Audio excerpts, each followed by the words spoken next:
The War Memorial was unveiled in 1923.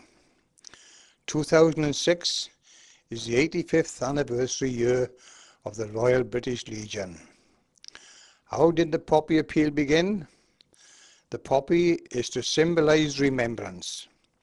This was first described by Colonel John McCrae with his poem Flower of Remembrance.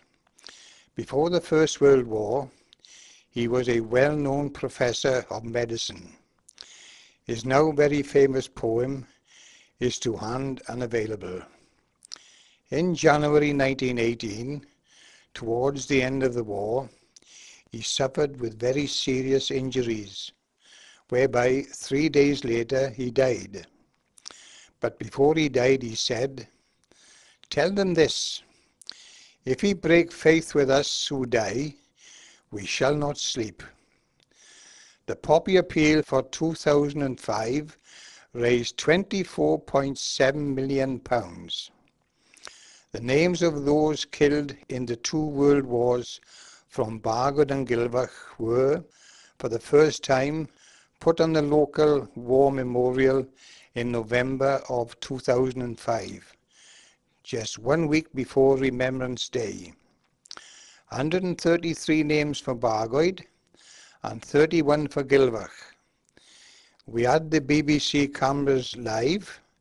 I was interviewed also as the person who had done a lot of research to find all the names and the funding for the project.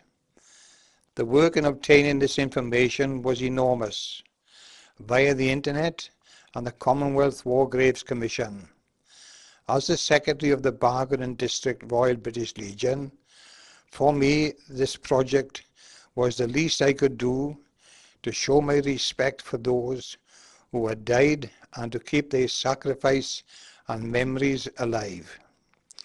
I have been very lucky. I have a wonderful family, 6 children and lots of grand and great-grandchildren.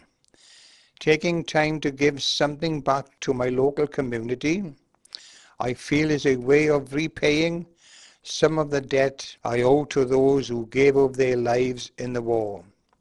For me, it is important to keep the work of the Legion going and to build a stronger local foundation so that all its varied work can be continued.